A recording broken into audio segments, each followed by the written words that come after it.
Welcome to the Medicine Cabinet. Second episode of the second season.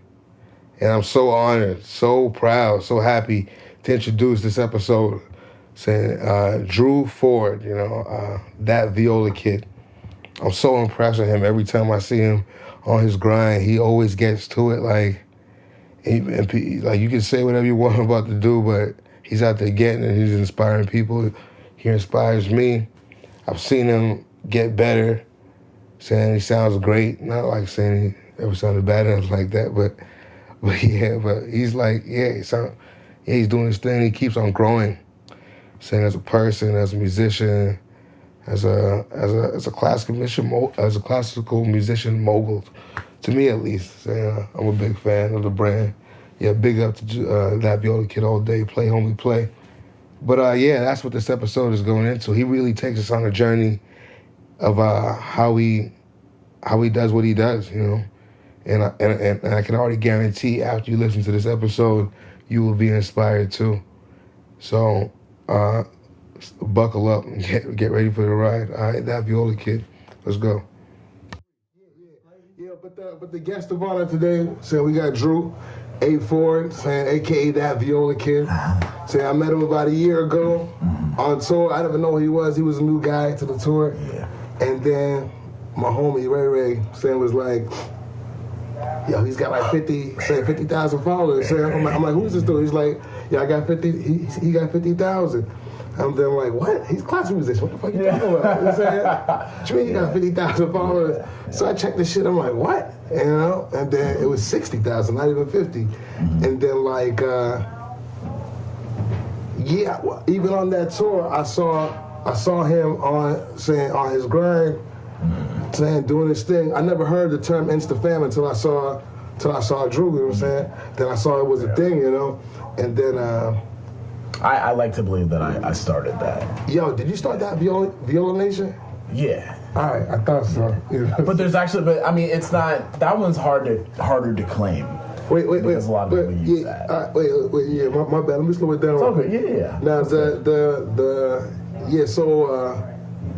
what's it called? So wait, when did you start? When did you first log into Instagram? Oh man. Okay, so like I got my first kind of faux smartphone back in 2013. And I was like, yo, I gotta get some apps. You know what I'm saying? And so it was one of the things that everybody was talking about. Everybody's talking about Instagram for a couple of years by that time. Yeah. And it wasn't until a couple girls were like, hey, do you have Instagram? And I was like, I need to get me some Instagram. That's my thing too. I don't ask girls for their number. I'll be like, yo. I'd shoot me a DM. Yo, what's your Instagram? Yeah, no, that's how it goes now. You know what? Actually, I find that in the dating sphere is way less intrusive than trying to get their number. Because it's a first step to get in contact with them and without having to say he has my number and I don't want to have to they don't have to change their number if they decide to block you, but at least your password. Yeah. And what's your 6-digit passcode, girl? Anyway, but yeah, so you know what? It was so funny because I was introduced to Instagram that summer. I was at Colorado College Music Festival, and there were some photographers there, and they were taking pictures of really beautiful landscapes and putting filters on them. And the process of putting a filter on something was so interesting to me because it changed the entire feel and emotion. And I had never thought about photography at the time, but Instagram really ignited my passion for photography and storytelling through images. Because as musicians, we storytell through audio, through sound, through sound waves, but using light as an instrument, as an instrument to tell a story is really just another vein of creativity that I've come to fall in love with. So 2013. So you didn't do any photography classes no. in high school? No, man. No high school, no college. I didn't even really realize I wanted to get better at photography until about a year ago. Oh, wow. Yeah. Okay. Actually on the Sphinx tour. Oh, wow. Yeah, was like, let me get an actual camera, because before I was taking everything on my iPhone, like all my pictures. My gosh. Yeah. And like they were always hot garbage. So I was like, I need to get something, you know. No, I'm keeping it real. And so my stuff is a little shanky right now. No, you know what, Chris? All you gotta do is think about your composition. The Photoshop. No, it ain't about Photoshop, man. It's about composition. Not quality. Quality is a thing. Yeah. Quality is a thing over quantity.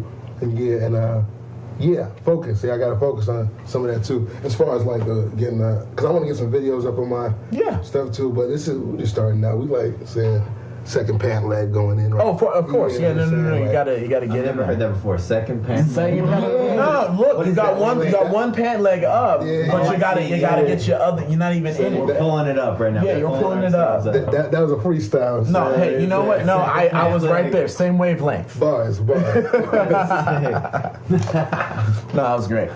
So yeah, man, that's how I kind of got started, and I'm obsessed with improvement. I'm obsessed with trying to continue to deliver better content, because at the end of the day, man, if somebody decides to consume your content, they're spending a finite resource, which is their time.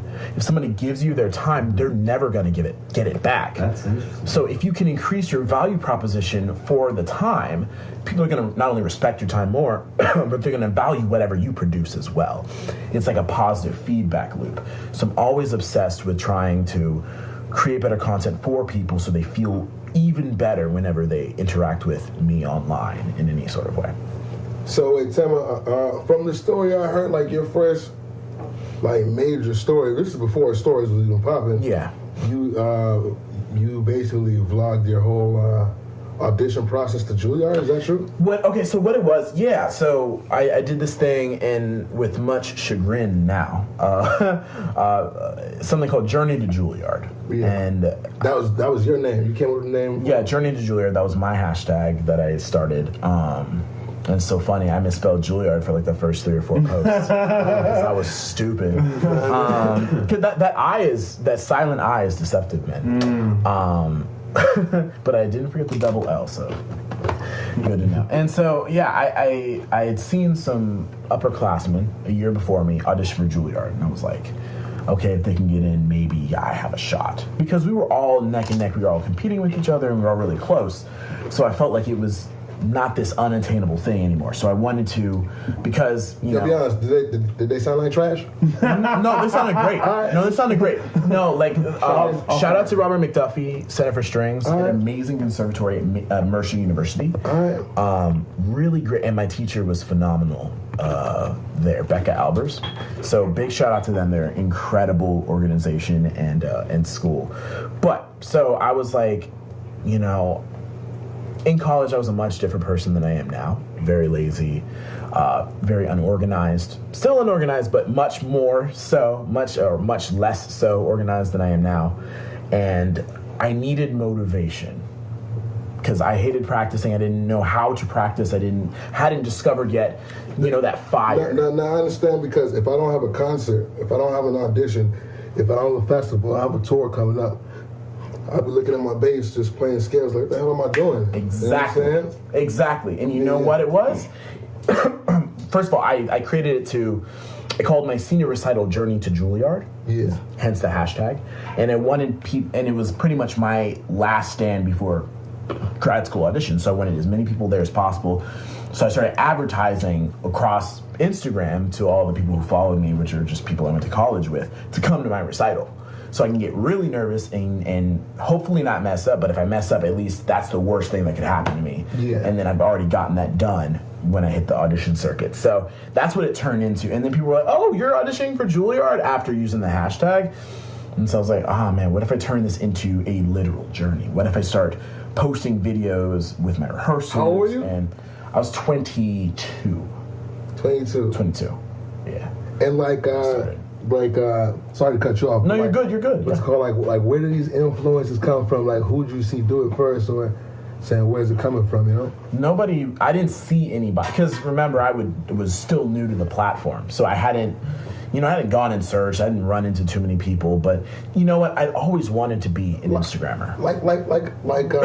Like there was like no road rules, no nothing like that, like nothing like. I didn't TV. discover that till later. Well, nothing on TV that made you want like no journalist. Well, here's what made me want to be an Instagrammer. I saw there was like an ad for like BMW or something, and they said we're giving a BMW to some of the most popular Instagrammers on Instagram to go take photos of their journey with our BMW. And I was like, I want a BMW. You know, I was like, I want one.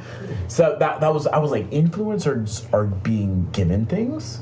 And I'd always loved YouTube. I'd always want to be a YouTuber. But I was way too scared and insecure to be a YouTuber at that point. So I was like, let me try doing the Instagram thing. Let me see, just dip my toe in.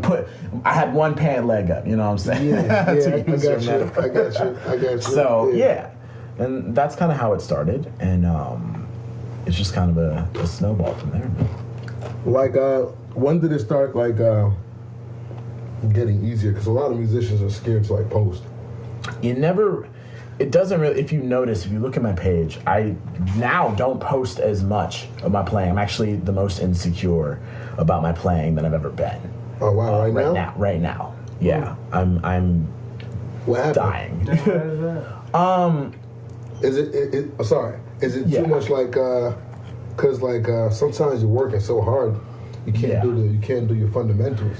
It's, you know what it is? It's since I've graduated, and this year in particular, I've been scheduling more business meetings trying to build my career. So I'll like literally like pretty much every morning of each week, I now schedule a business meeting with somebody where I'll buy them coffee and I'll pitch ideas to them, or I'll ask them for advice, or I'll see what I can do to help them, especially if they're doing something cool. So I really try to schedule as many coffee morning business meetings as possible throughout the week. And then, you know, I'm starting to get more work, so then I have rehearsal for work, or I'm busking, or I'm doing this or that. And because of that, I now no longer have time to practice. And so because I'm not practicing as much as I'm used to, my security with playing is falling right to the ground. And it's because when I get home, my roommates are home, and they're wonderful people, and they try to be amenable, but they work day jobs. And so when they get home, I don't feel comfortable practicing. Now, before the podcast started, saying it was just saying me and my girl, saying living in a spot, you know, saying me. No, me and my girl. Oh, okay. I was like, what? I ain't got no what. Since when, man? Okay. Stop trying to put me on black. Yeah, no, it's great. Now, and like she would be at work from her 9 to 5, and that was the best practice I've had in New York City since I've been here. When she's back? When she's gone. Yeah, when she's gone, yeah. Saying when I walk around the house naked, saying, making eggs and cheese, you know what I'm saying? And then you just pick up the bass and then just get straight to it, you know, like. Yeah. And then like, but like when you think people are listening, saying it's insecurities that fall in naturally, you know. Well, it's because I'm not putting in the work, and you know, like I know I'm not. I'm a above average violist, I would say, an above average violist, but I want to be. You're good, man. You're doing recitals. You're doing you're playing stadiums. You play like. But when you have agencies look at you and tell you're not good enough to be represented, when you're saying when people like look at your YouTube stuff from like, you know, undergrad because that's all you got up, and they'd be like, I don't know, I think he's just all hype. Right. You know, that's not. Yeah, it's not cool. It's not as good for the for the mind. So it's the fact that I'm not being able to put in the work that I want to, because I am trying to hustle the business, and it's really hard to reconcile content creation, being a businessman, and then going back into the art. Do you think that as musicians today, or artists in general, we just have too many, like are stretched too thin?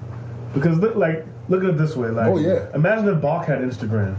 I mean, would he have time to write all that music? No. well, the fact that Netflix exists is a testament. What I can say is now is the best time to be a musician ever in the history of the world.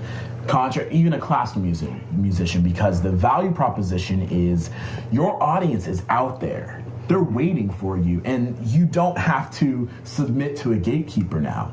You have this wonderful thing called the internet. and you can put your stuff out there. And if it's quality, it's democratized. If you are just better than everybody else, if you are just more dedicated than everybody else, instead of just throwing up recital one angle, if you really are dedicated to creating good content, telling good stories, you have a chance. It's just like opening a restaurant. Right. Like, why are you going to open another chicken and waffles joint unless you are going to be the best damn chicken and waffles joint? Homemade syrup. But if you are, now you've got the internet because people Instagramming you. People, it's not just word of mouth anymore. It's not just you having to, plead to a promoter or a presenter to put you on. It's like if you show up and you're rolling 117,000 people deep and using your analytics to say, I can 100% verify that I have 2,437 fans here in this city, and I can sell out this 250 ticket, 250 seat venue. Can you give me a chance? Can you take a chance on me? I think they would call that sauce. Well, that's what I'm saying. But you couldn't do that before. And that's why this is the best time to be a musician ever. However, because there is that opportunity, it requires that we wear more hats or pay money to pay people who can wear the different hats for you. But as it is, we're musicians. We don't have the capital to hire a full-on team right out the gate. That takes time. Do you think there's going to be a market crash in a sense, in terms of art, because everything's just a weird time where half cyborgs. Oh, we are cyborgs. We got our digital selves, and it's this is very new. Even if you go back to recorded music, just recording a song. Yeah, that hasn't happened for most of humans' existence. So it's we're in this epic change, and it's great. We have all this stuff that came about after recording, all these different types of music, electric stuff, electric guitar. That there was no electricity. How you gonna have EDM. EDM doesn't exist without it's electronic. Right. You need electronic. So I'm interested to see how humans' ears are gonna adjust. We're already over stimulated with internet, emails, I don't know, porn. He went to porn. Okay, I have to. This is real. Here's the thing. You know what? People like classical music though. It covers a lot, most timbres that we can perceive in the range. EDM does the same thing. If you listen and you look at really well-constructed EDM and dubstep, they cover every frequency level with a different instrument, a different layer. Right. And so those two parallels put together create a very rich tapestry of sound for us to perceive. So if anything, music is getting more creative, it's becoming more. And you don't have to spend, you spend hours doing something else rather than learning how to play a G4 perfectly in tune to make your whole instrument resonate. You figure out, how can I make this, how do I fix this reverb so I'm not, phasing out my kick drum. You know what I mean? So it's it's a different skill set. Yeah, so sorry. So when did you start viola? I was 12 years old. 12 years sixth old. grade. So when you saw your first viola player and you bring the instrument, what were you thinking? I just want to play. What were you thinking? I didn't see a viola player. I just knew there weren't any, and so I was I'm gonna be the best if I just do it. Okay. I was super competitive when I was. Okay, so all right, that's what's going on over there. Yeah. So you're studying classically, right? Mm-hmm. So I was studying classically.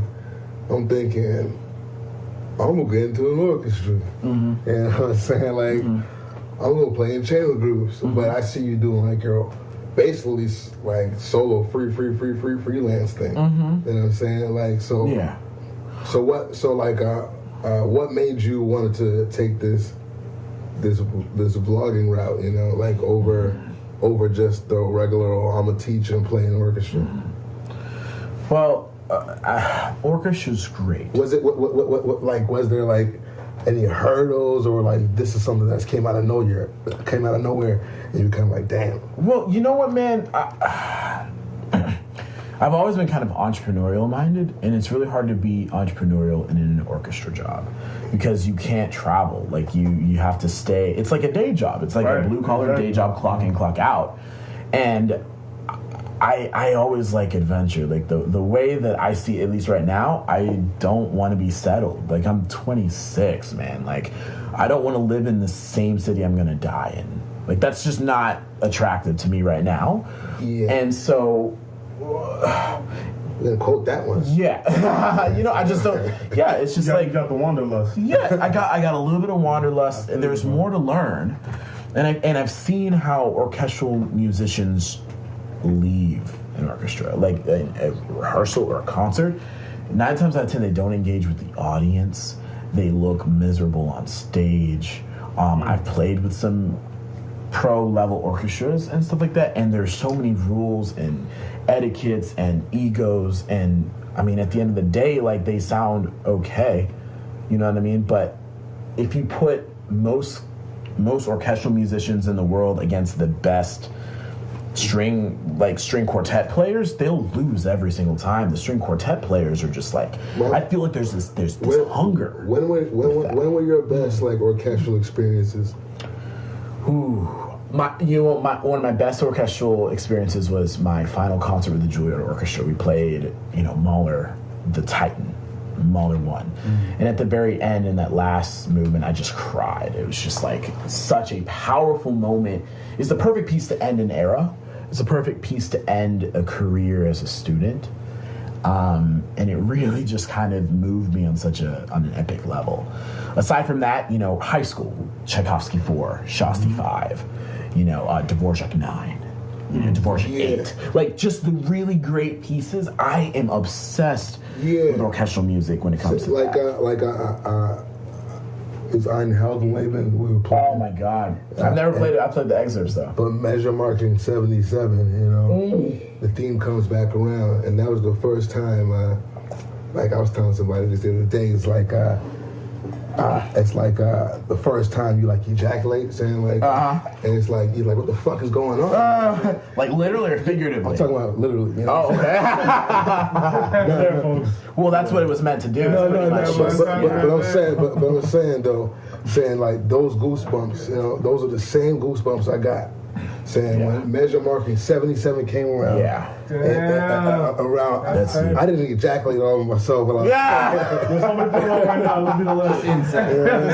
it was like an emotional. But real talk, those first goosebumps, I'm like playing an orchestra, like what the hell is going on? You know what I'm saying? And it's otherworldly. And then I was like, damn, I'm about this right now. You know what I'm saying? And like, you know what I'm saying? Like, that's really like the first time. Oh yeah, it's like the very first time. Like I always enjoyed. I always enjoyed being on stage. You know what I'm saying? Like the attention from that.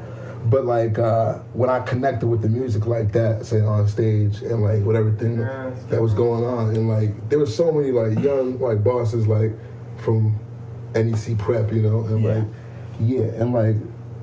Can I ask y'all something as string players? Sure. Because for me, as like a one player, usually when we're in orchestra, we're like a quote unquote solo chair. Like everybody's got the same part. Yeah. But the thing I like about like my favorite violins or like my favorite string sections I've seen, it's like, like a flock of birds or like a, like the fish that go. School of fish. School of fish. Everybody just in line and just, and like it's a skill, like, because every time we as one players have to play in unison, it's like okay, it's like a whole different like mind state. Yeah. You gotta like join together almost. As opposed to like harmonies, you're like trying to fit in like here. Unison is, the strongest interval, right? Everybody plays unison. You like ransack a city. You got like 20 horns playing high G's or whatever. And I always wonder, like, as string players, like I know you're doing your like more like soul, like doing your own tip. Do you feel like at like a certain point, you were like, do you still enjoy like section playing and stuff, or do you prefer, you know? 'Cause for me personally, I love orchestra, but there's just too many people and there's too many risks of people not playing or who was trash. Yeah. So if I have a smaller group, there's more of a chance they'll be like higher caliber. You know what I'm saying? Like, it's a trade-off. Yeah, but I'm saying like there's like I know what you're saying, and the probability that you're saying like all right, there's less sides in a square and a triangle compared to a square, so it's more sturdy. Yeah. You know, and like I get that, you know, but like when the orchestra's popping, there's nothing that could beat that. You know what I'm saying? Like when you're in the right hall and everybody's locking together, you know what I'm saying? Well, sure. That's got to be amazing. Yeah, it's nuts. It's like it's like when you watch those I think it was it Nazis or China or something. Where they march all soldiers, they all march, chopping together and like it's like that's what the orchestra is when it is locking. You know, it's like your brain waves are syncing up. It's like it's nuts. German engineering. Yes. But you know, there's nothing like it. It's hard to compare. Yeah, because they're different experiences and.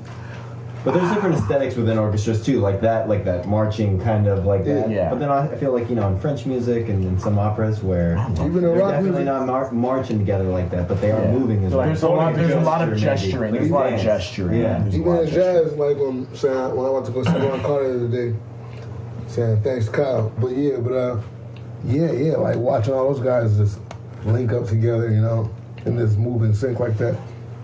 But big band too, like something special when it's all them people together. You know? Oh yeah, like the Duke Ellington stuff. Mm-hmm. They're right in that pocket, you know. And I think that's what when you see people move, it's like that's if everyone's moving together, even if it's improvised or it's like kind of like. But you know what you have to do when you're in that unit? You have to concede to the greater good, right? Yeah. Even if you know better, if you know better, or you have a stronger feeling about how you can more optimally do something, you have to forego that and do whatever everybody else is doing. Yeah.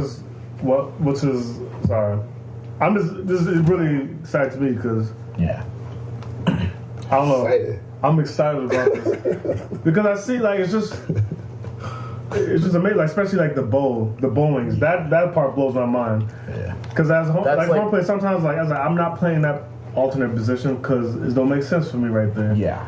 So fuck you. Exactly. But you can't do that with bowings.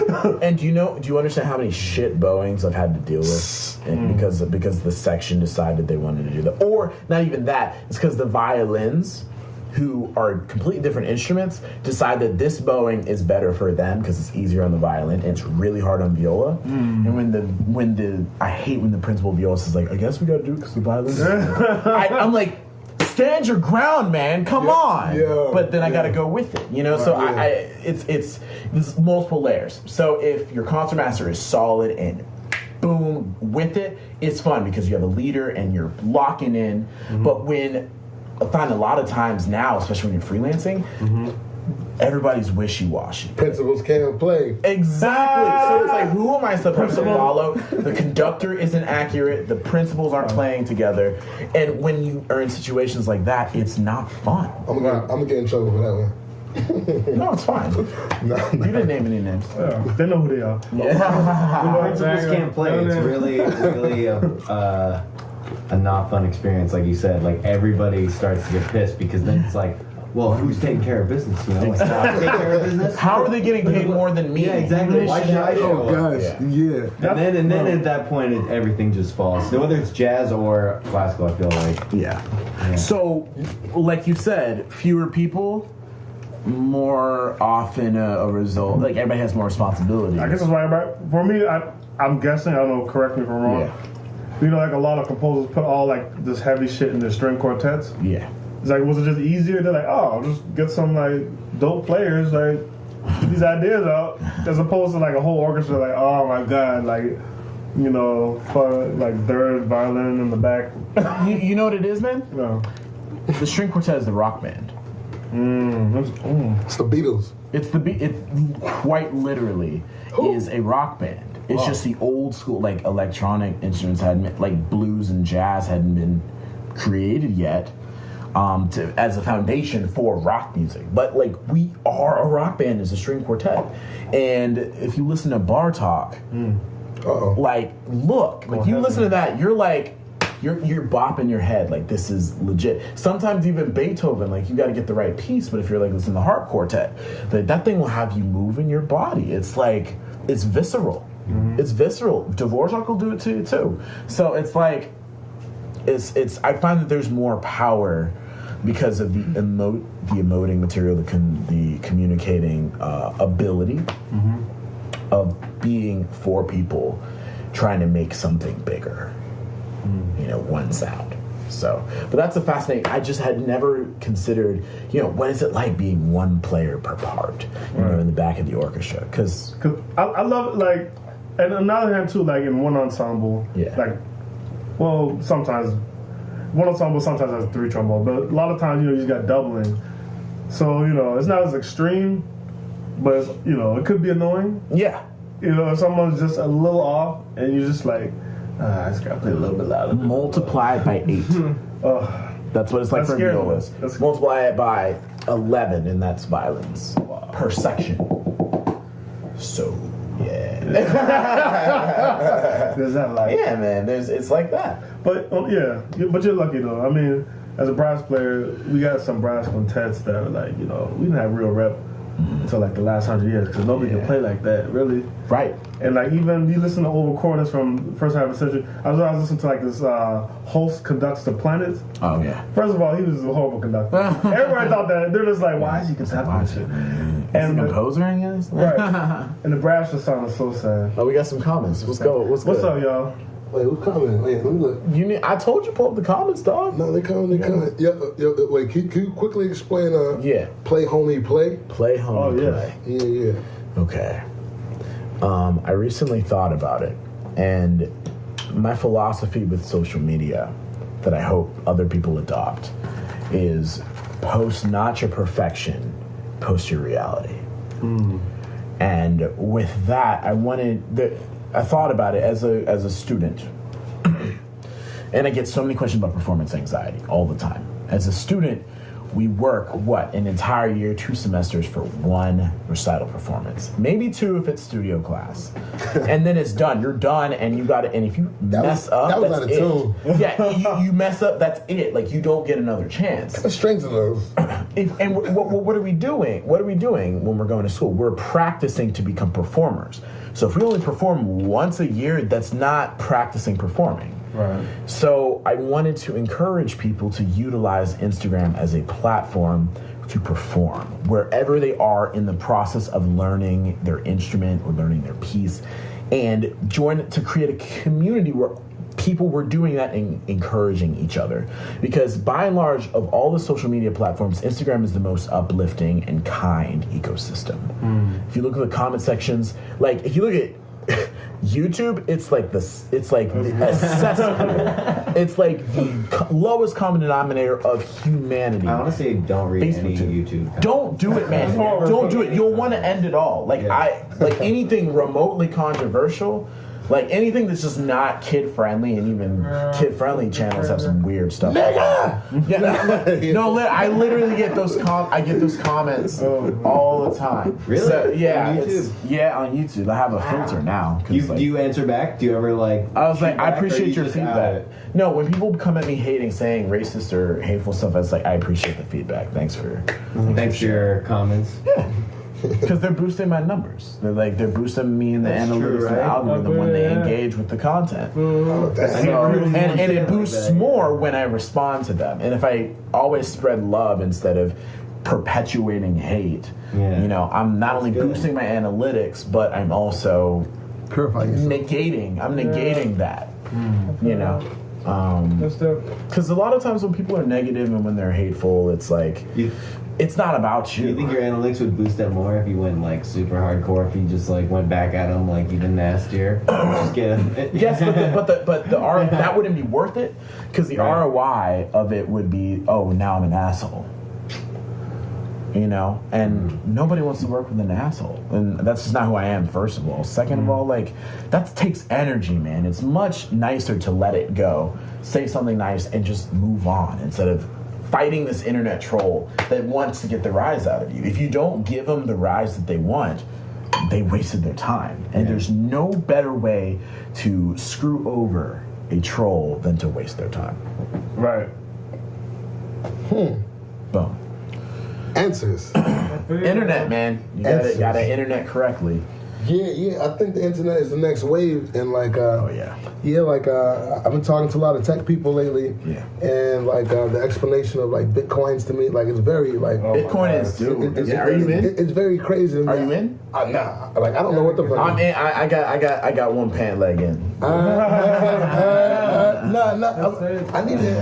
need to jump into these investments. You know, like I'm ready. You know, I've been waiting too long.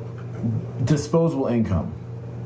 Only disposable. Be ready to lose it because we don't know what cryptocurrency is doing. Right. You got to be careful. You got to be ready. That's play money. Okay, but I had a friend who invested in this thing called Ripple. $500 turned to 80,000. What? Wow. Yeah, but it was like early, so it was like percentages of cents, and then it jumped to like 39 cents. What is Ripple? What was it? It's a subsidiary. I'm the wrong person to ask about cryptocurrency first of all, but Bitcoin is like there are different cryptocurrencies, and Bitcoin's not the only one. No, there are hundreds. Hundreds, yeah, and they all have different rates and they all increase and stuff.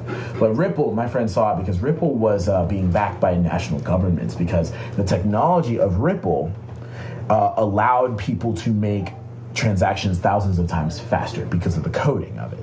Cryptocurrency is just computer programming that stands in place of money.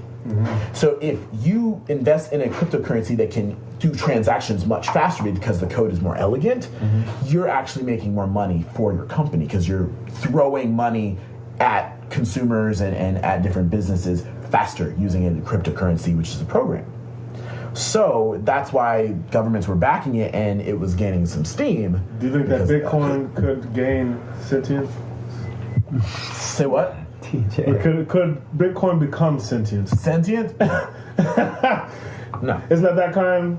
No, it's just could a dollar bill become sentient? It does control the minds of men. But no, but physically probably no. Yeah, exactly, and it's not an AI. It's just a program. It's just a literal just code, ones and zeros that represent something and allow you to do an online transaction. Is it going to be like some type of war, like on that? You think on cryptocurrency, like by the federal government, like yo, we're shutting this down now. The federal government uses it. So and honestly, it's international. So. It's not even a federal issue. It would have to be a world government, like a World Bank issue. They would have to shut it down. But yeah. Interesting. All these different things. Let me ask you a question. Like, sure. In terms of, I know you think Instagram is the best. I mean, it's helped you a lot. Like, it's not. It's one of them. Right. So what's another app you'd say that you like or like you feel like helped you along? YouTube has helped a lot. YouTube over Instagram? I would rather be bigger on YouTube than Instagram, to be honest. Why so? YouTube has 1 billion monthly users as opposed to 500 million. What kind of content do you usually put out on? Like, what's the stuff you... Tutorials and vlogs. So tutorials on how to play better or how to navigate the classical music space, and then vlogs of my day as a musician. Because a lot of kids have parents that say that being a musician is not a viable career, especially if you don't get into an orchestra. And I'm trying to show that it is indeed possible. And by showing and documenting my life, I want people to see the steps it requires. I want people to see that I am going to meetings with people, that I am rehearsing, I am doing reading parties, I am doing this. And if they do that too, make the connections, be a nice person, and give value to other people, we'll be fine. Because at the end of the day, you have to realize, how long does it take for a restaurant to hit the black? You start a new restaurant. How long does it typically, most restaurants fail anyway, but if you're going to be a successful restaurant, how long does it take for an entrepreneur who starts a restaurant to hit black? Like 5 years, right? It's 5 or 6. Yeah. And the whole time you're losing money. Yeah. Wow. You know what I'm saying? that's what I saw this social media thing is I need to start my restaurant. And if it takes 5 or 6 years of me to eat shit, you know, both figuratively and from you know, failure, trying to figure it out, people, relationships being destroyed. I don't know why, but like people, you know, having disdain for me, like I'll take that. That's fine, you know, because at the end of the day, if I hit the black, then I have something that I can call my own, and nobody can say that they put me on. You know what I'm saying? I can really say that I built this. But you lost relationships from YouTube? No. Or no. Just in the from being a musician. Just being a musician? Yeah. No, it's just it's interesting.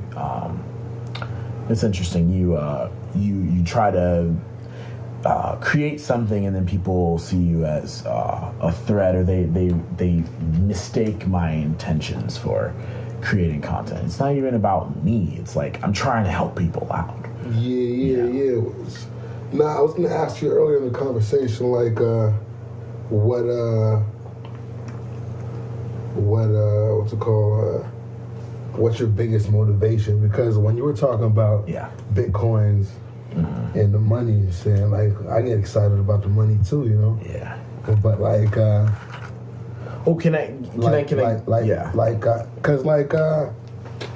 like I was saying about the orchestra stuff, you know, when everybody's hitting and the goosebumps, you know, that feeling is one of the things I strive for. Motivation, yeah. And then like money motivates me. So what motivates me to do what? To do what you do, to take the path that you chose, you know, like saying like, and it sounds like you're trying to help people. Saying more than anything, saying like, well, I shouldn't say that. I should let you answer the question before. Well, my motivation. I played my first string quartet when I was about to go into 10th grade, and it was the most invigorating experience of my entire life. I really felt connected to people that I'd never met before. You know, I built deep friendships and relationships with people who are very different from me through music. And to this day, I'm obsessed with chamber music. If I'm feeling depressed like I am right now with my playing, all I need to do is just go play some chamber music. I feel so much better. Call up the squad? Yeah, call up the squad. Oh, yeah, exactly. Yeah, I'm trying to do it tomorrow, but there are people who can't come because it's like Thanksgiving. Wednesday. Yeah, so I'm trying to see this weekend if I could get the squad back together to do some chamber music. But what motivates me, man, is above anything, I want to do something that doesn't feel like work. I want to do something that makes people's lives fundamentally better. Yeah. And I want to make a lot of money doing it. And I don't make any apologies for that. There's nothing wrong with wanting to make a lot of money doing something that you want. I think there's a misconception. Like, people are like, how dare you have the audacity to pursue your dreams? Your punishment for doing that should be you should be poor. You know, you should struggle. And I vehemently disagree. I think I don't want to see you win. This is a universe of abundance, and there's elegance to be found in this universe. And I'm definitely willing to punt my 20s and 30s to have financial freedom and for the rest of my life. That is attractive to me. And above all, you know, I want to have a deep relationship with my kids one day. Like, when I have kids, you know, I want to be able to have the financial faculties to support them. You know what I mean? Do something TV. Peter, don't sue us. Just lost a sponsor. But yet, I'm telling you, like, nothing would be cooler than me being able to say, no, I will not take this gig because my daughter has a dance recital or my son has a basketball game. I'm going to go to that. You know, I got to stay home. The wife has got a business trip. I got to stay home, take care of the kids, cook. You know, that's why I want to be a YouTuber. That's why I want to be an Instagrammer, because I can still make money and be available for them, as well as, you know, maybe when I'm dead and gone, who knows when that will be, I want to have your legacy assets. I want to have assets so they don't have to struggle, so they can do whatever they want to without worrying about where is money going to come from. I want them to start their restaurant, whatever that may be.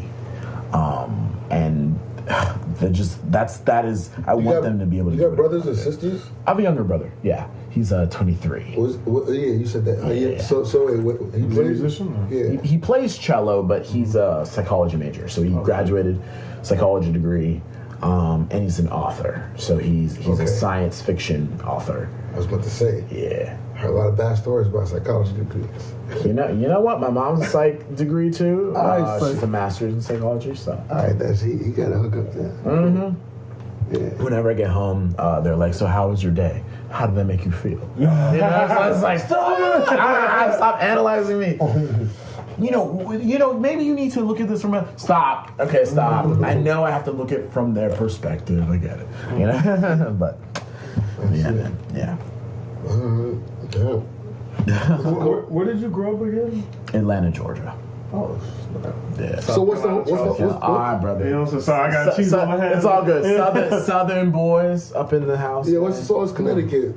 You know? Yeah, never. I've been to Connecticut like twice. You don't disrespect him like that? No, it's all good. No, that's funny because I get Cali a lot. I can see that. Cali vibes. Yeah, I get that a lot. So as I've had my experience in the South growing up. What's up? Yeah. Classical music. Yeah. What was yours like in Atlanta? You know, it was pretty good. I was part of this thing called the Talent Development Program, which is a subsidiary of the Atlanta Symphony Orchestra. And what it was is it provided lessons and summer festival scholarships for people of color, for African American string players, and also wind players. So it was really cool. I was surrounded by black people who were dope. You know what I mean? In that, but I had people, growing up saying that I was white. Of course, calling me white, Oreo, yada yada yada. Because I spoke clearly. Look, my mom. There are tapes from when I was like a year old, maybe.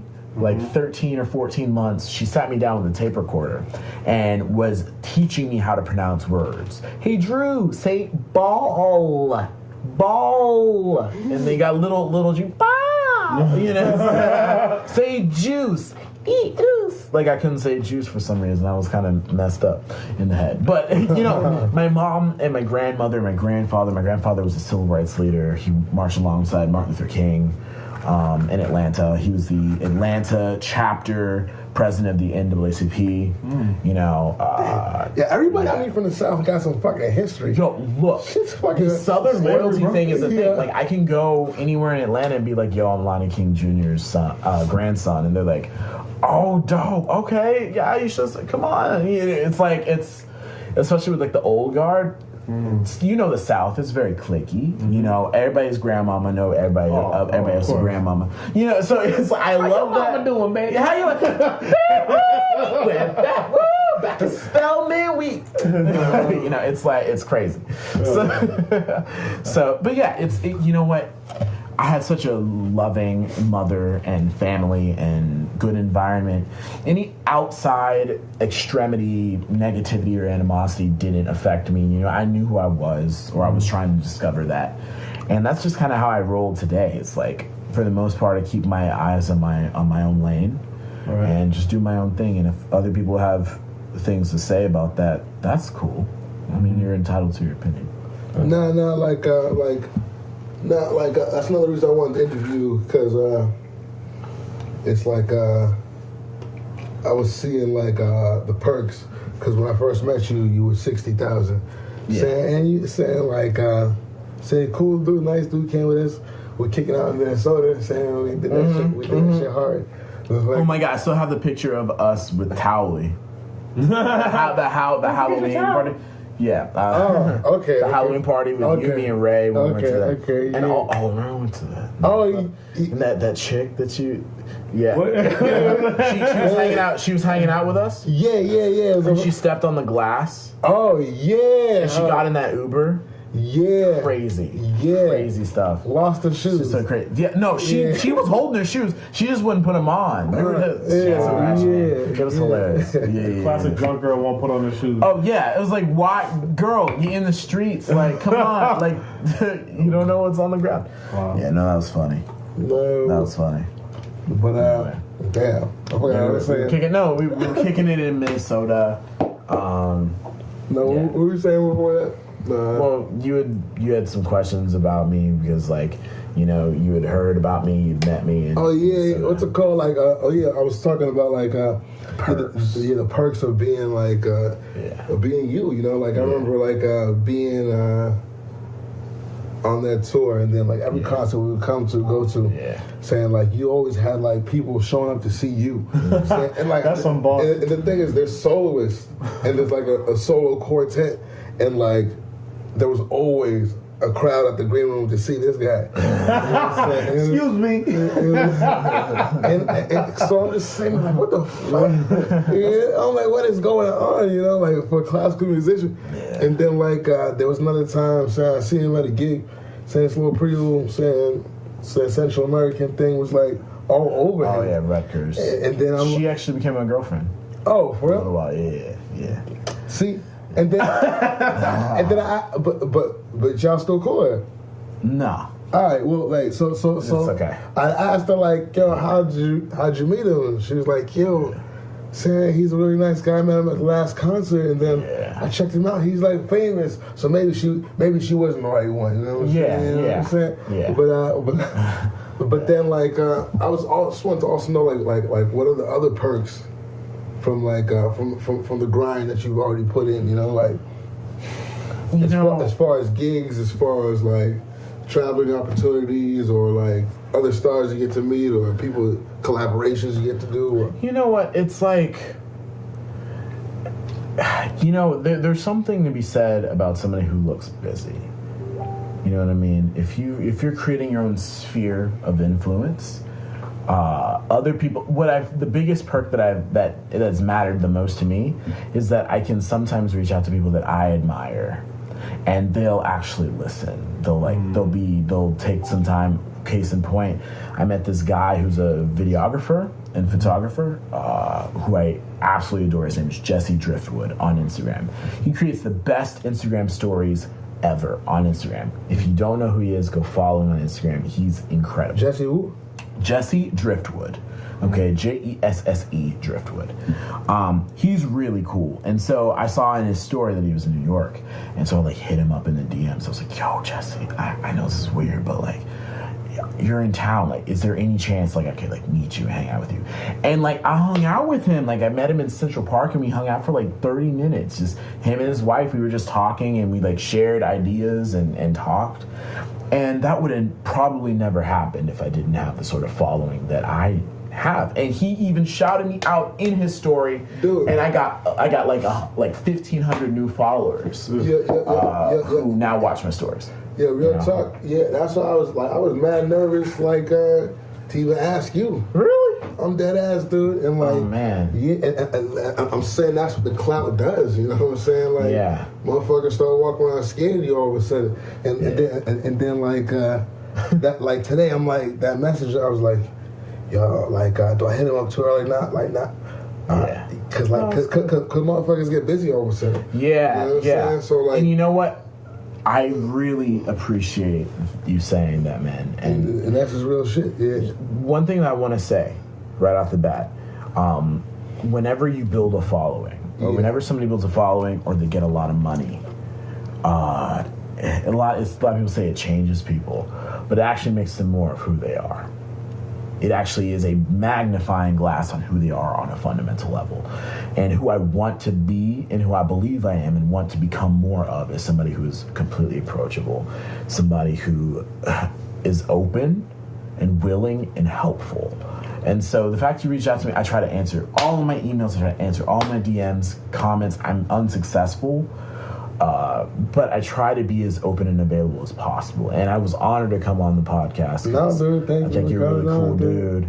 And like, this is good stuff, man. I love conversations. Nah, you the fucking man, dude. Like, cause I looked at your shit, and then I looked at some of my favorite rappers, you know? Yeah. I was like, damn. I was saying, like, you came out in like 94. You know what I'm saying? Like, maybe he got on Twitter, Instagram later. Who knows? Let me ask you something. Maybe it's in the back of your mind, everyone's mind as like an artist. Yeah. Like, being successful, do you fear anything about the success at all? Like, do you feel like, oh no, maybe it'll go to my head too much? No. The only thing I fear about success is letting people down. And falling short of my expectations, falling short of expectations that people have for me. That's my biggest fear. And so that's why I'm driven to always be getting better, always be pushing. Because at the end of the day, if you're not growing, you're dying. And people tell me I need to calm down and it's okay, it's gonna be okay. And you don't have the answers, Sway. Yeah, it's and that's true. And there's a level of gratitude that I need to cultivate in my life and make more. I mean, Thanksgiving's right around the corner, so I really have to take a moment to be thankful for where I am right now, because I'm always but I'm not doing this good enough, but I'm not doing this good enough, but I'm not doing this good enough, and it puts me into depression. You really. think that's part of being a musician? Because I'm never satisfied. Just an artist. Just an artist. Yeah. I can do more. I can do more. And the fact that I didn't see that, or the fact that I didn't execute on that, makes me a terrible human. That's what my brain keeps telling me. And fighting that ego and falling back on thankfulness, being grateful, and also patience. Yeah. Patience. I want it all. But at the end of the day, it takes 10 years to become an overnight success. And I've only been doing it for 4. So, patience. Patience over time equals results. Which, out of these 4 years, which year has been the best? This year. This year? Yeah, this year. Every year gets better. Every year gets better. Because, you know what really makes me happy is when people say, they meet me and they tell me, you're just like I imagined you would be. You're just as nice as I thought you'd be. That means you're authentic off on the screen. Exactly, and that's what matters to me. Spitting bars. Yeah, no. At the end of the day, a lot of people use social media to show the best side of themselves, and for good reason. Because why would anybody want to follow a nasty person unless it's a troll and just an act? You know what I mean? But when people say I feel like I already know you, that means that what you have done is you have given a part of yourself to them in a way that any friendship does, except you haven't received anything back from them. I just talk to a camera lens all the time. That's it. I talk to a lens. Yo. For hours a day. Sorry. You know what I mean? Yeah, the first couple of times, was that shit weird? It's weird. It's weird. You look straight in the... You look straight, goddamn right down the center of that lens. Talking to you. As if I'm looking into your eyes. You feel this energy. Right. I put that into the lens. Yeah. So, and you don't know how many people on the other side of the lens are going to receive that energy, but sending that energy out. When I first started watching this shit, it was met you at the tour saying then started 60,000. And then I said, wow, and then I seen 80,000. And then I said, damn, I gotta follow this. So this was out in Jersey. So after I saw her, damn, I gotta figure this out, And then and then I saw you at 100,000. And to be honest, it's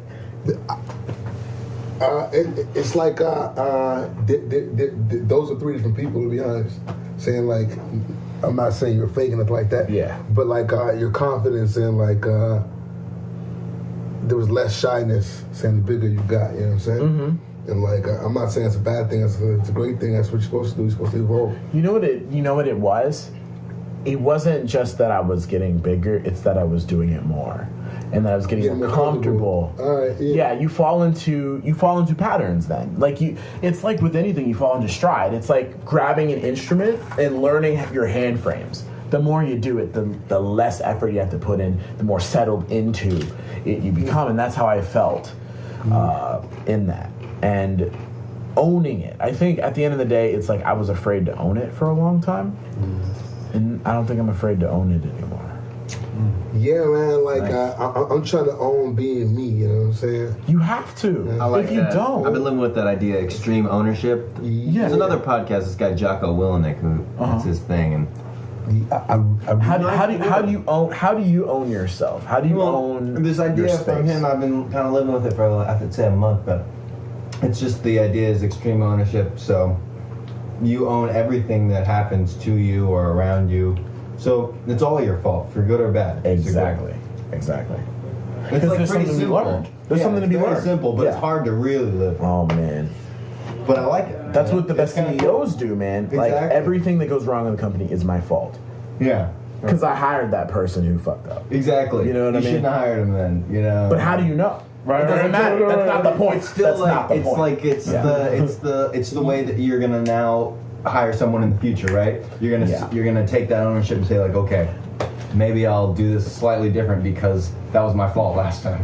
Do you follow Gary Vaynerchuk at all? I have. I saw him on the Joe Rogan podcast. Let me tell you, he's the reason I'm here right now. Yeah, he was an interesting guy. What do you get out of him, basically? I saw him on that podcast. That's all I know about I saw him. I used to do multi-level marketing, and so I went to a conference, and he was the keynote speaker there. And he was talking about how everybody, no matter how you believe, this was 2013, fall of 2013, right after I downloaded Instagram. He was like, everybody is a media company. Whether you like it or not, now are you going to get paid for it, or are you just going to do it for free? And I was like, on top of that, he's like, you have an audience. And I was like, I do? And as I'm a musician, I have an audience already? And so he like changed the way I thought about social media and how I could do it. And the biggest thing was, I was like, I don't know how to do it. I don't know what to do. And he said, give value. Whatever that is. Make somebody laugh. I'm not funny. Make somebody feel inspired. I don't have anything to be inspired. I don't know how to inspire people. Teach people something. I was like, okay, I know how to play the viola. Maybe I could start posting tips that I've learned from my teachers while I'm in school and put them online in little captions on Instagram posts. And that value proposition was, imagine a young kid in orchestra class seeing something that my teacher had just told me that just rocked my world, and I share that with them, and they're like, oh man, that's crazy. They left that post being a better human. You know what I mean? Their life was better for having seen that post. Yeah. And so that's what I learned from Gary Vaynerchuk is that. Also, going back to everything being my fault and somebody else doing something bad, it's your fault you hired him. Yeah. Gary Vaynerchuk says you shouldn't try to get better at hiring, get better at firing. Interesting. Why? Because you really, there's no way to know how somebody's gonna do. Like, you have to have a base level. You gotta be good at like knowing what you want and then being like, you're not the right person. Are they a dud? Are they gonna become better, or are they just they're gonna stay at that level? Right. And if they're not gonna get better and ascend through the ranks, they're not, fire that person. Yeah. Make sure they have placement somewhere else, but fire there. I wanted to talk some boss talk. Yeah, what's it called? Like some boss talk. Is this a new segment? Boss talk. We need to get some sort of like sound effect. Boss talk. That was some warm up talk. No, this is boss talk. Nah, it's like cause you over there bossing on your own. You know what I'm saying? I've always believed in team. Saying, is anybody behind you? No. You just playing point guard, one-on-one basketball. One-on-one. Yeah, I'm a one-man show. Wow. For now. It's just because I'm broke. But I foresee what my dream is I want to hire an entire team. You know, somebody who literally has studied what I've done, you know, how I write my captions, yada, yada, yada. Right. And I want people to post for me. To study how they write your captions. How I write my captions so they can post on my behalf. I can literally dictate something to them, and then I just tell them, do this for the caption, yada yada, post it, edit it. You know what filter I'm using, you know what color palette I'm using. Use Lightroom, edit my picture as I would. You know, look at these. Your creative concept. Yeah, I need somebody to do that. I need somebody to be, you know, probably pretty much follow me around with a camera, take pictures for me, you know, help me shoot my vlogs, help me write, help me do a podcast, help me write. So you're trying to be Mariah Carey? What I'm trying to do is become a content creation machine that then evolves into a content production company that then teaches other entrepreneurial musicians how to create their own content and create their own space. Because it's not something that's being taught in school, and I'm tired. Like, I came from a school where they don't have where they refuse to accredit a entrepreneurial musician curriculum. Wait, Right. So the old guard is so resistant to this. There's a market. So check it. Like they wasn't teaching hip hop, and I remember thinking to myself, damn, I could just probably sneak up in the school and teach that shit. You know what I'm saying? Yeah, there's an open market for that. But now. Rabbi Dark Side is over there doing that, you know. It doesn't matter. That's what I'm trying to get you out here, Rabbi. Shouts out to Rabbi. Let me tell you something though, man. Just because somebody else is doing it doesn't mean Nah, I'm not saying that at all. Yeah. But I'm saying, is that something you're interested in, like being a professor in? Because you saw, all right, maybe. Just to segue into something else, what's it called? The Neil deGrasse Tyson. You said you wanted to be a version of him, you know? Yeah. And like he's kind of like he gives a lot of talks, you know, and like he drops knowledge all day. I love him. Excuse me. And that's what you've been doing here tonight, dude. We really appreciate that. Appreciate you. Is that what you're trying to do? Like at the end of the day, like, because real talk. I'm not saying I want to stop playing bass, but when I do these podcasts, these interviews, I'm having a great time, dude. And you're good at it. I don't know that yet, but like you're good at it. I mean, you're a natural. Thank you, appreciate that. But I definitely enjoy it, and I would love to have this as a way of income or something else to have on the side. Yeah. If I could, because I'm trying to help people and get the information you're giving me tonight, and like what I've seen throughout these episodes, it's like. It's all positivity, you know? Yeah, man. And like all the negatives, because I got a lot of negativity in my head, you know what I'm saying? Like, I try not to be negative, you know? Like you say about depression, shit, we all got that little bit of shit up in us. Yeah. But it's just like, I see how that shit be holding me back, you know? Mm-hmm. But every story up here, maybe motherfuckers come here bullshitting. But like, it seems like it comes from a positive background or thought. It's not hubris, nothing in any way, you know. It's all love, man. Yeah. At the end of the day. And that DJ Khaled shit, man. And like, Yo, though, I want to see how DJ Khaled the kid turns out in like 10 years. Like, would that hurt that kid? You know what I'm saying? I don't think so.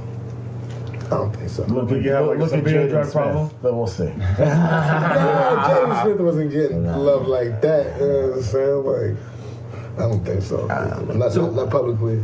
What are some like practical, like little small things that people can do that, you know, like people watching right now that maybe want to get their social media stuff up? Little gems, social media gems. Yeah, we got just like little things that they can like, you know, start on a day-to-day process. You know, just to kind of build their social media stuff. Okay.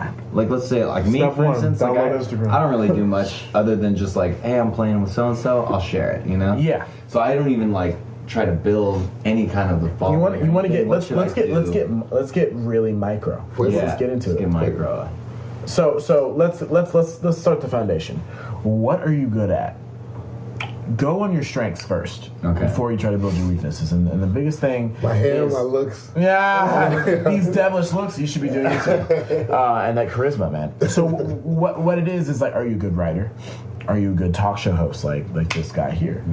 Or are you a strong personality, like very charismatic? And figuring out your platform, figuring out if you're a good photographer, if you're natural, if you're a good videographer, if you're a good camera personality, if you're a good writer, all of those things, take stock of what you're good at and then figure it out. Because if you're good at audio, guess what? You need to start a podcast. You need to go on the app called Anchor and start making daily mini podcast talk shows on Anchor. Then the new social media platform will be with voice. It will be audio. 150%. People will be calling in to give comments. People will. We don't know what it's going to look like, but it's going to be Twitter, but for voice. It's being built. It's happening. So jumping in on audio, because what does audio do?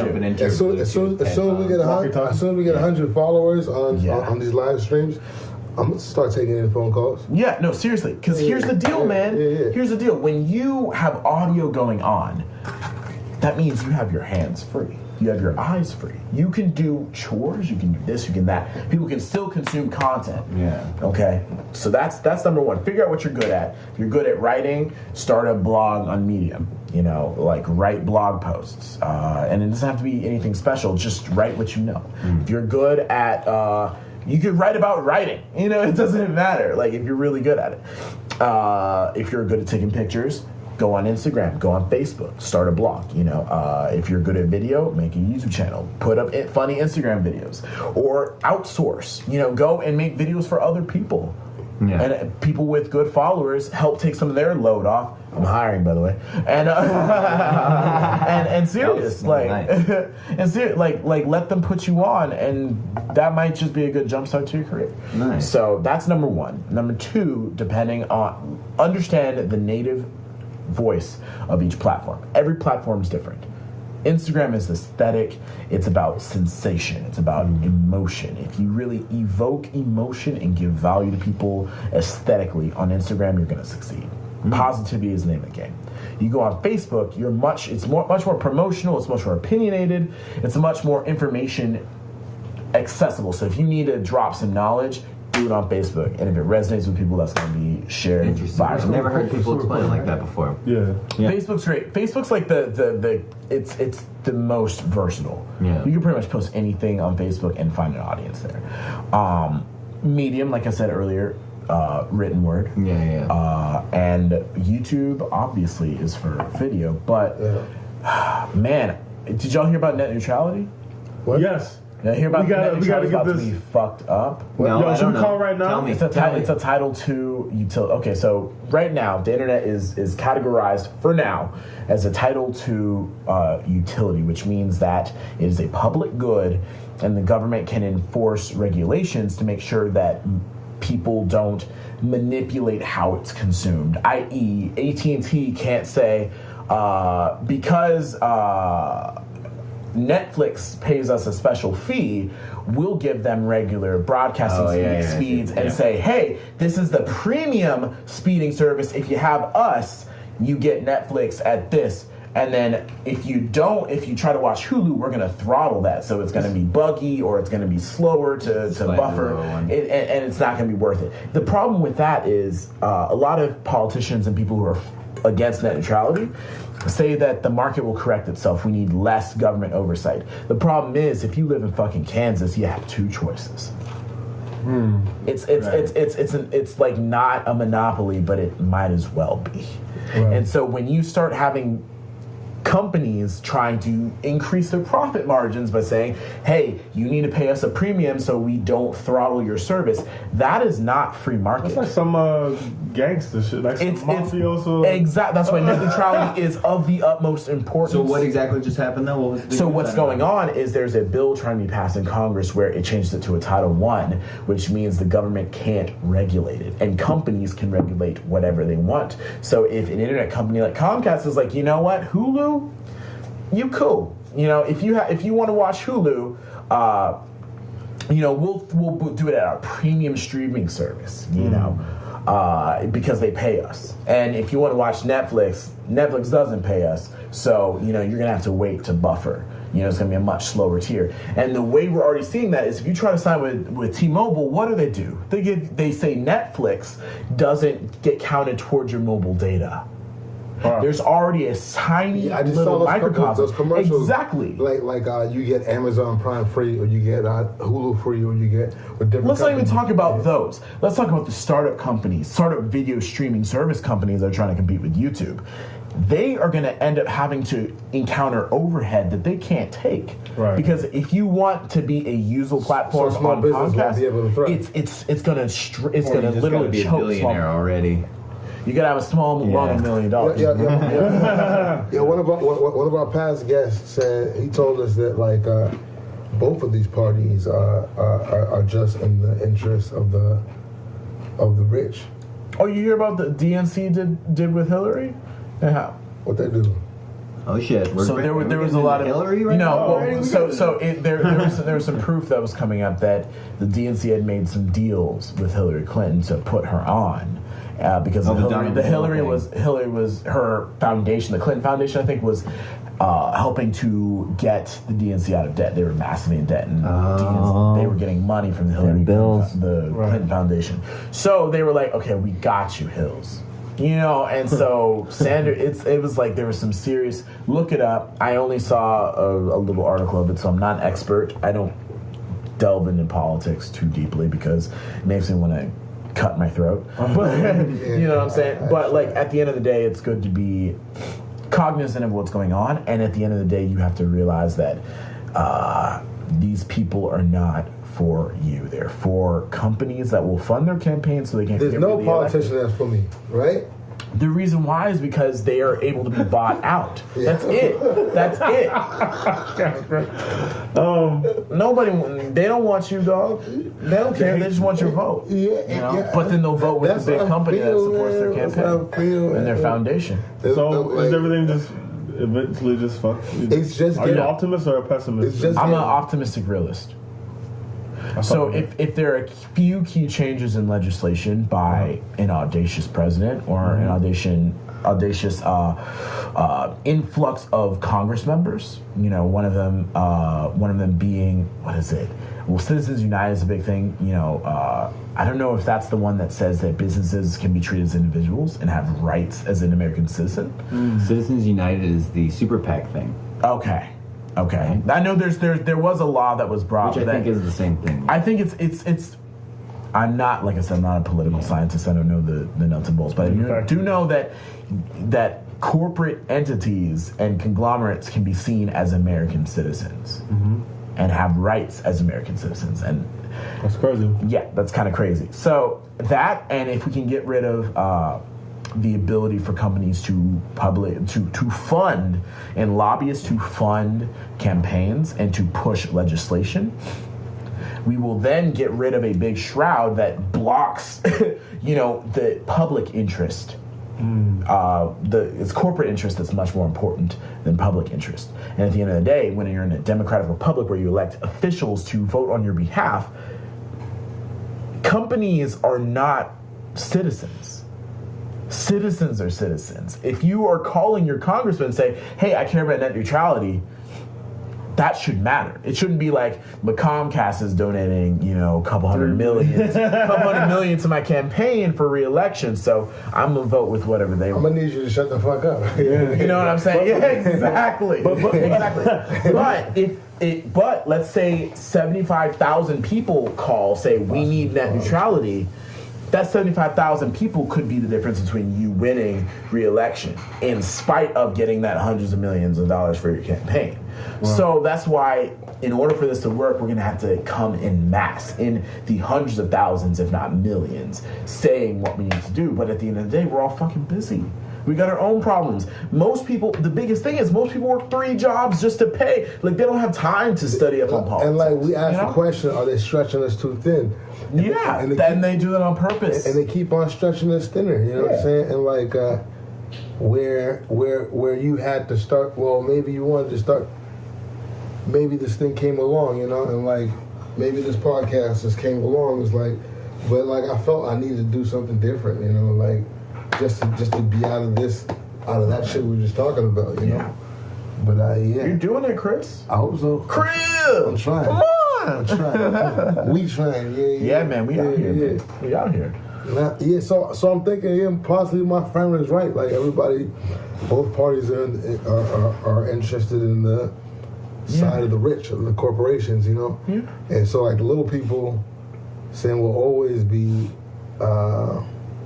swept away, But do you think, honestly, that is just a product of capitalism? I mean, somebody's got to lose. Nobody can just, not everybody can win. That's true, but that's why socialism is important. I believe in socialism when it's done correctly. When you have a free market, but you also have government programs that help make sure people who lose don't die for it. This isn't natural selection. This isn't Darwinism. Mm-hmm. It's Darwinism within in business. Mm-hmm. So if you lose in business, you shouldn't have to go homeless. You shouldn't have to, go without health insurance and get further in debt. Like food, shelter, all that stuff should be healthcare. And healthcare, or just you're just talking about healthcare in a sense, or is it not a human right to be healthy, or is it just only something that's for people who win? Right. Is it your fault if you took a chance on the business and lost? And so you got cancer, you get to die. And somebody who beat you, your competitor, gets cancer. That comes out of taxes. I was talking to my homeboy the other day. It's a complex issue. And he was like, "Yo, all right, I'm making this amount of money, but they want to tax me at a high rate. So you guys want to take my money?" Well, the thing is like this country. Chris, is that fair? In the way he said it, here's the thing. Like, I plan on being rich in my lifetime, and I will gladly pay my taxes because without this, because you know what it was. Yo, listen, I used to work for a coffee shop, so I tip. You know what I'm saying? Yeah. Like, in a different way. Like, if you work for a restaurant... Yeah, you do tip. You tip differently. You know what I'm saying? I try to do 25%. And, like, the whole barber game, you might tip differently if you know a barber or if you might have cut somebody's hair and did somebody's hair. You know? I always try to throw people extra couple bucks. Like, if you can. If you can. It's important. But at the end of the day, man, it's like...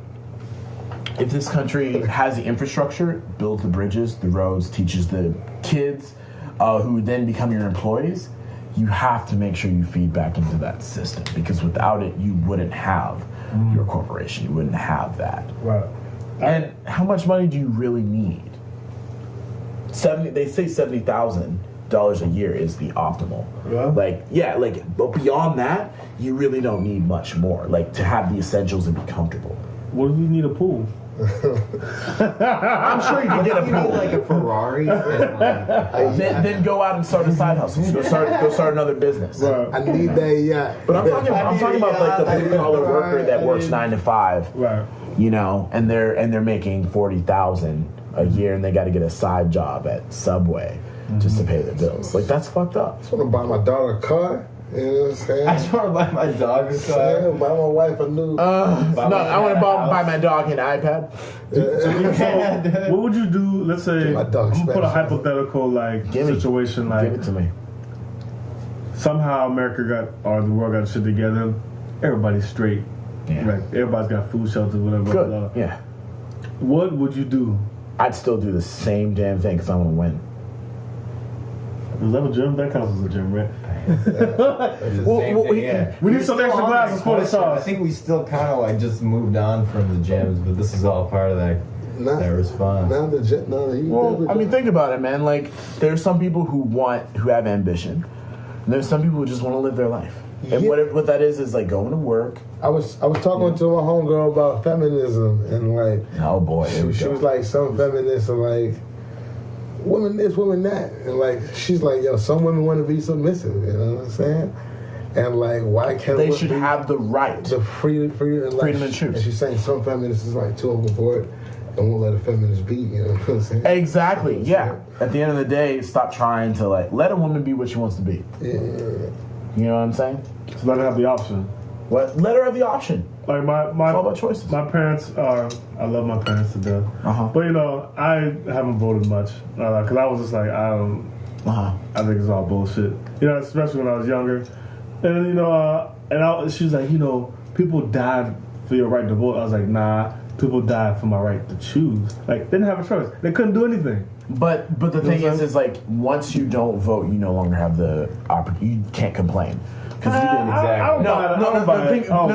agree. Okay, it's not just you, but there's something called the compound effect. Okay, when there are hundreds of thousands, if not there are millions of people who think just like you. Those are millions of votes that could possibly sway towards something positive instead of something negative. So you are important, but if you don't think you're important, that's not the case. If everybody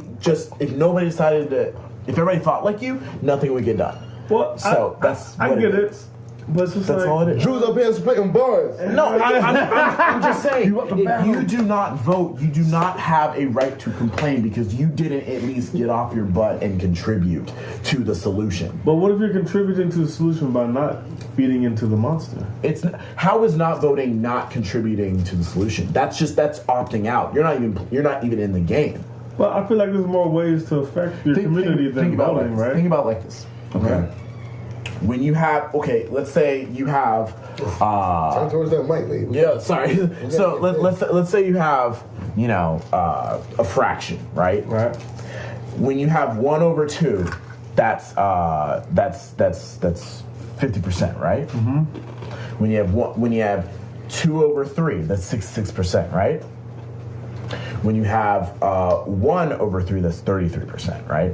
So let's go back to 2 over 3. Let's say one person decided not to vote in that process. Right. Then you have 2 over 2.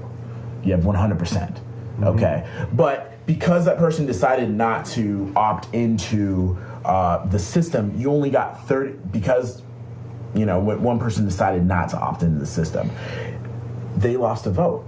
So 100% went to one way, and they lost 33%, which is, in the grand scheme, that's huge. People say when you win big by 4 or 5% of the vote. Okay, but for instance, let's say you're outnumbered.